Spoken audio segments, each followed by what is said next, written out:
Cocktails and Comics, activate!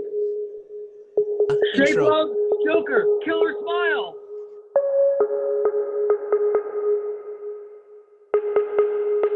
Hey, everybody. All right, guys. So moving on to the next question. What do we think about the story within the story in the series? Justin, lead us off. I especially liked it for the first half of the story. I enjoyed how they Lemire used it as a tool to show how Ben Arnell was kind of slipping out of his reality and into insanity, especially when he was reading the bedtime story to his son, and you kind of saw those parallels of how we thought it was just kind of like a side segment to kind of introduce and kind of create this different storyline. But it was great to see how he interconnected it. I thought it kind of got lost towards the end because it kind of felt like since he already had it out there, he had to kind of like wrap it up with the story, with the comic, I guess fairy bedtime story. The one thing that I did extremely like about that was it really showed the Joker's mentality when it came to the Batman, because we all know how he has an obsession with Batman, and he even says it. He makes a joke about it while he's in the cell, and he says, "Don't tell Harley Quinn that Batman's my real soulmate." But in the comic, in the bedtime story, you see how he calls him Mr. Pouty, and how he always comes in and reads the parade, and it just goes to show how the Joker really does believe in that his reality. That Batman is just coming in, just trying to ruin all the fun, because the Joker really finds a sincere enjoyment out of torturing and watching people, suffer and perish. So I like that aspect of the story. So I think it fits pretty well. Nick, you got anything? Yeah, I mean, I think I've said it previously in this conversation, but it harkens to Arkham Asylum, where there's another world, and to him, that's the real world. And I also liked how, even though he calls him Mr. Pouty Pants, he wants to make Batman laugh. Like, he really wants to bring him. Well, Batman is in that world, whether we all, in my personal opinion, and from reading Batman stories from other ones, but just the fact that he wants him in that world too, and he won't come, and I feel like that drives the character of the Joker. Eric? Yeah, I mean, it's interesting because you think of those bedtime stories, those children's stories. It's like it's a fable. It's a cautionary tale. It has that nice tidy moral to it, and our buddy the doctor is very much ignoring that cautionary tale, and despite every indication, just like the little person in the town who goes into the house despite everybody knowing exactly what's going to happen when you walk into that house, because curiosity killed the cat. And you just have to know what it's going to be like. And in a way, Joker is just as sort of archetypal as all of these fables are. He's the big bad wolf. He's all those sorts of seductive evils rolled into one kind of. And also, it's interesting, with the way that Arnell reacts to the first time engaging the story, where he's like, "What is this monstrosity that's occurring in the story?" It's just another way to unsettle the audience. It's another place where you expect things to be safe, and they're not. It's like it's. Despite how bad the movie is, I always think of it like that scene in The Ring where the girl hides under the covers and the fucking ghost comes under the covers, and that pisses me off so badly, not because it's scary, but because it betrays everything, because that's the safe place. And if there are fucking ghosts under your covers, what good is living anymore? And that's like what's going on. It's like you expect the children's story to be the safe haven, the happy space, and to have even that marred by the Joker is just that extra finger up your butt. You know? Some people may be into that, but whatever. A clever part of the story that Dr. Ben Arnell ends up telling this story to his son while he's in bed. And as he's reading it, he's like, whoa. And he's like, where'd you get this from? And he's like, you got it from me, Dad. I learned it from watching you. Yeah. Story within the story. Yeah, it works really well. And I think you guys hit all the points on that one. So next question. So at the end of the story, the doctor goes to find his family. Basically, should I spoil it? I don't know. Yeah. Divorced dad rampage. Yeah. Rampage!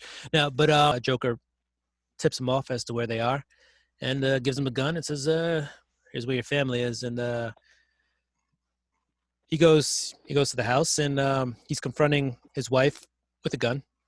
And he sees the son come out. And the son is wearing clown makeup, very similar to what the doctor's wearing at the time. So my question to you guys is the son really wearing makeup at the end of the story, or is that just in Ben's head? I mean, I'll take this one. It seems more of a continuation of all the hallucinations. You know what I mean? It just goes to show how far down the rabbit hole he's really gone at this point. And, I mean, that's the reason why, I mean, granted that he did shoot and kill a security guard, so that might be a reason why he's still detained and behind bars. But it just goes to show that if he can't tell the reality from the, his insanity, it shows how well he's been manipulated and that he's now at this point lost cause. Yeah, and I think that's a brilliant thing that Lemire does with the story. He leaves you questioning yourself, not just Ben, but you yourself as the reader's questioning what's real and what's not happening. Nick, want to add? I'm kind of questioning right now if it was real or not, but whether it was real or not, it definitely kicks him back into the normal world and kind of snaps him out of it, and he realizes what he's doing is wrong, because even if he was going to kill his kid, he still loves his wife and child, and he sees he doesn't want his son in this world, and that kind of snaps him out of it. So I'm going to reserve whether it was real or not, because honestly, I don't know. All right. Eric. I'll make it a true tie, because I think even though Lemire probably won't tell you one way or the other, I think the more disturbing answer, and therefore the answer that I enjoy more, is that it's real. And I think partly because of exactly what Nick said, that it is the thing that kicks him back. He already had the vision of his wife and child Jokerized, and that wasn't enough to sort of kick him out of it. So I feel like this jolt of reality is probably what was necessary. And there are enough clues down the line in terms of the son always wanting to go down into the office, him telling him can't go down there. Dad's work is down there. Dad's work was Joker makeup. One of the big themes with the Batman side of this is sort of the sins of the father visited on the son. It's like, how do you pass these bad things on to the next generation that ultimately destroys them, even though you think you're doing the right thing? How many Robins have been destroyed because of Batman? And so that's a theme that echoes. And so I think the son wanting to follow in his dad's footsteps in that sort of fashion feels very part of this world.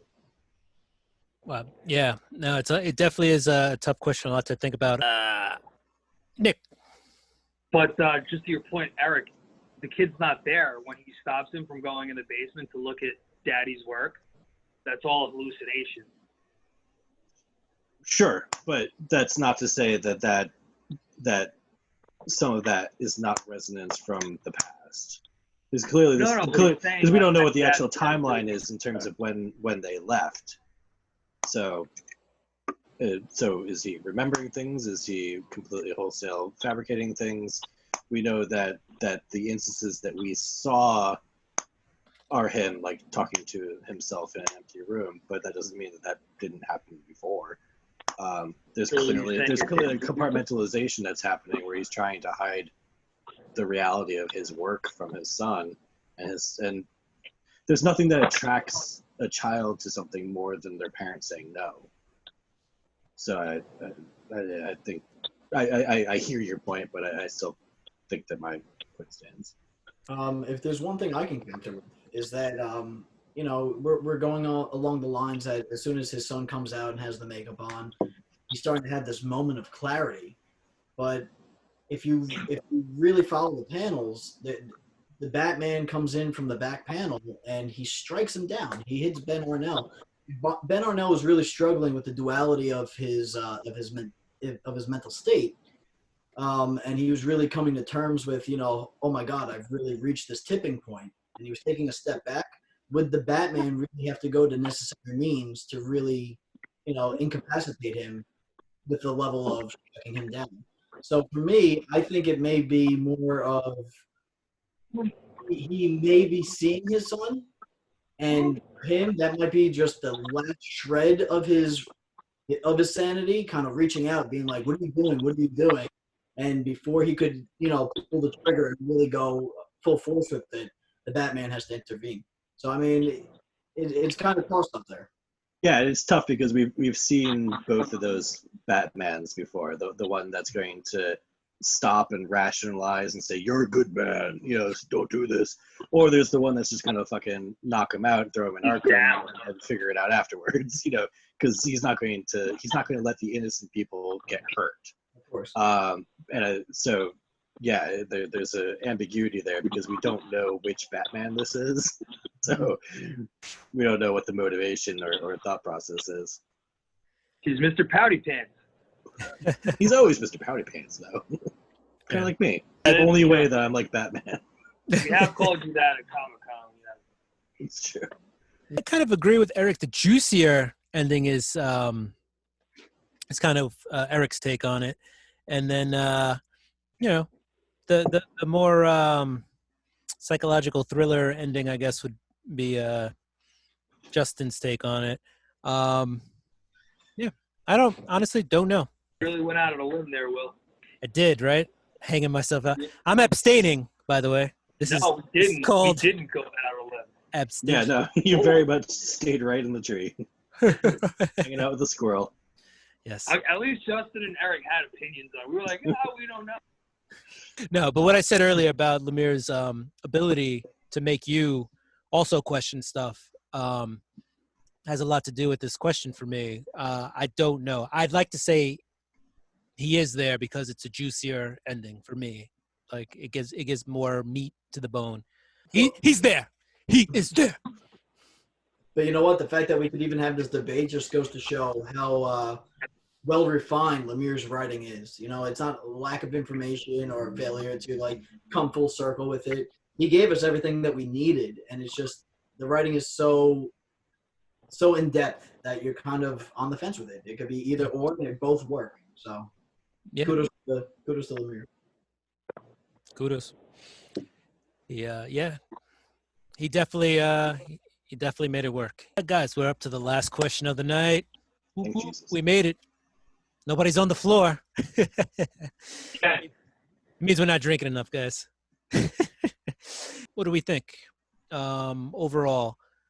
Eric, lead us off. Yeah, I think overall it's quite enjoyable. Are we rated? I rated White Knight, didn't I? Yeah, I mean, I'd give it 8.5 out of 10. I think like it's definitely a solid book. Like I said, like I don't know that it's again breaking a tremendously new set of directions for the Joker or anything, but I think it's a great story, well told. I think the oversized format for the book, I think, really does it a lot of favors because that art definitely needs room to breathe, and I think having it crammed into a standard book size is just would have been a shame for a book like this. What was that? It's a fine wine. It needs to breathe. Yes, it's a fine wine. So yeah, I think and it's solid writing, fantastic art. 8.5. Nick?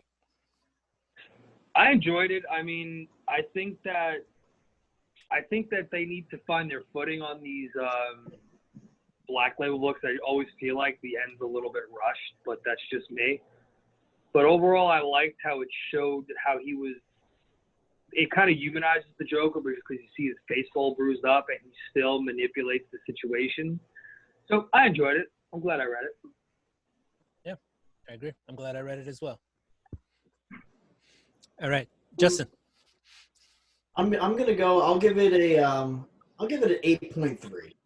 It's definitely above the 8 scale, but I don't want to go too high and overboard because it is something we've seen before. It is a little more in depth, so we get to kind of see a little more characteristics of the Joker and his workings.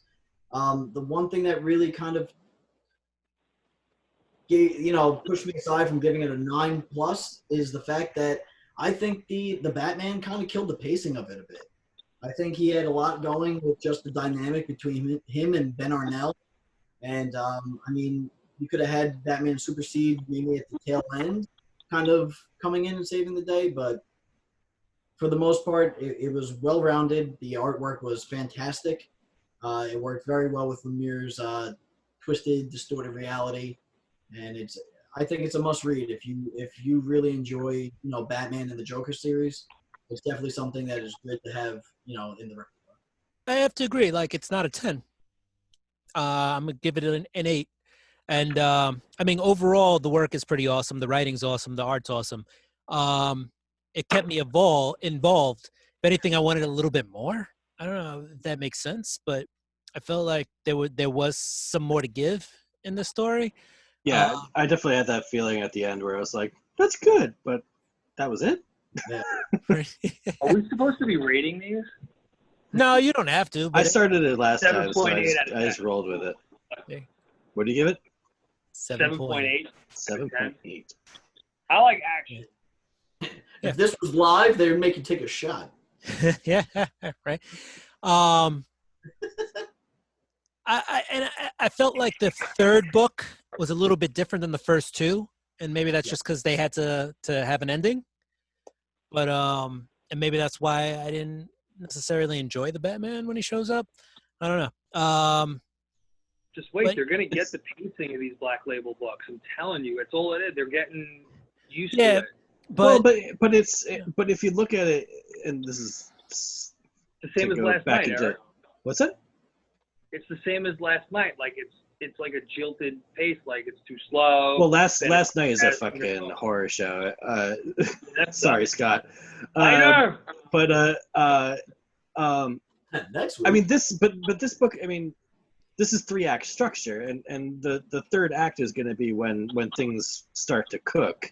Yeah. So like First, it's just rolling into the climax, and in this case a very, very quick denouement. So like so the fact that the third book feels fast is not necessarily that it's rushed. That's just kind of part of how the narrative structure works. And it's I feel not like what they do is we'll give you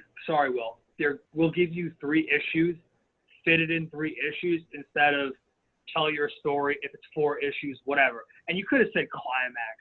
Denouement, really? Well, denouement is not the climax, so. Yeah. The denouement is the part after the climax, the falling action when everything gets resolved. Yeah, I didn't feel like it was, and for me, in any particular way, rushed. Obviously, I wanted a little bit more because I felt like you could put more in there. It's like stuffing in the chicken, I guess. Yeah. They could have put a little bit more in the cavity, but the story was there. More cashews. Yeah, right. It was told, and it worked. For the most part, it works. It's just the third book or third act, just it's a little bit different. But you also need to have the resolution. You need to end the story, and however Lemire came to it, it was a little bit different than the first two. The first two are telling the story. The third one's ending it. Yeah. So, it's a little bit different. You know what? And even though we have this whole story in itself, We still have Lemire and Sorrentino are teaming up for a one-shot Batman take on this, and it's the Batman Smile Killer. So I mean, Nice. how they, maybe how we're kind of viewing it now, maybe it's all tied up in that one shot right there. So I mean, it would be very interesting to kind of revisit this once that releases, and then kind of see if everything held true with how we feel right now. Yeah. Do you know anything about that? Is it the flip side of this story? I actually didn't realize that they're doing that. They're doing it's a one shot, and Yeah, it's on the back. The Batman Smile Killer. Yeah, I think it was actually supposed to release like. Oh, is it on the back there? I think like last month. Hold on, folks. Hold on, it's somewhere in here.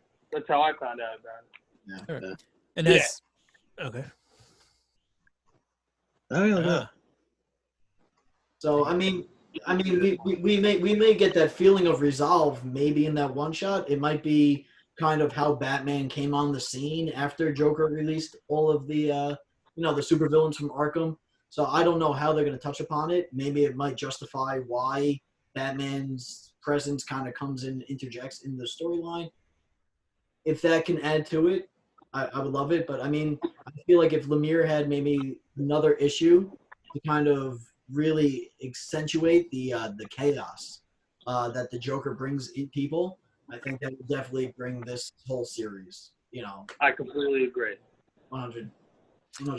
I hope it shows Batman's view on the Joker, kind of how like the Joker views him as like Mr. Pouty Pants. I'd like to see like Batman's like view of the killer clown, because they never really delve into that.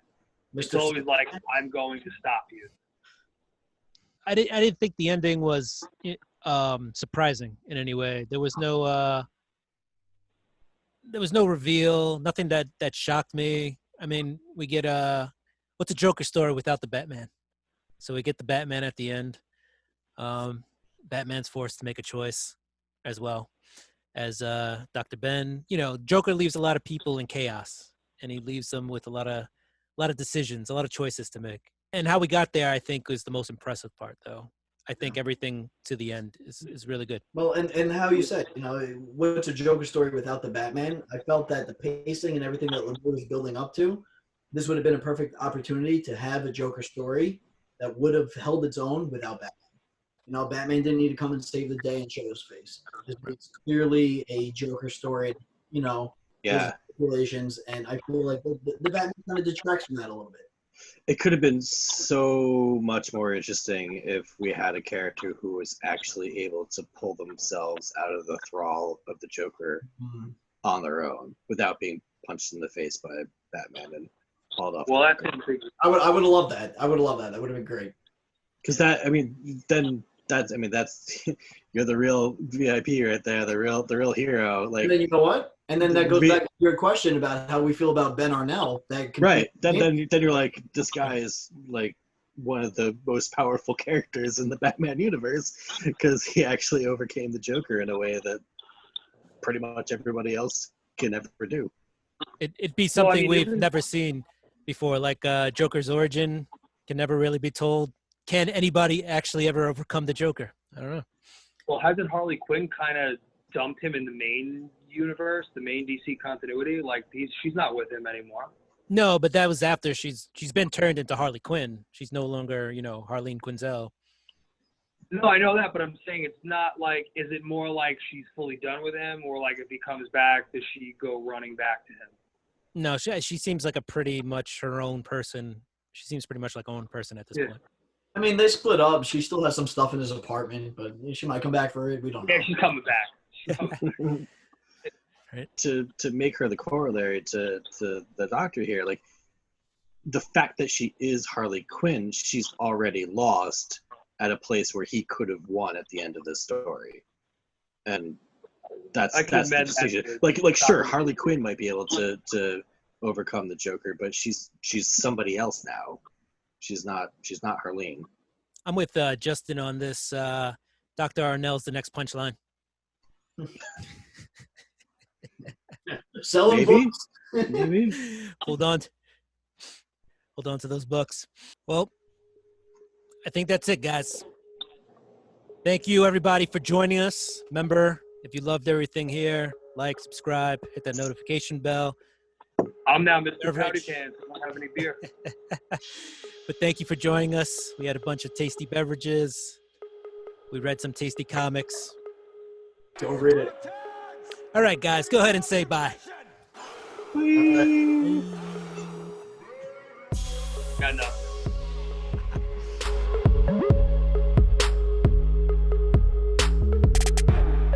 DC Universe.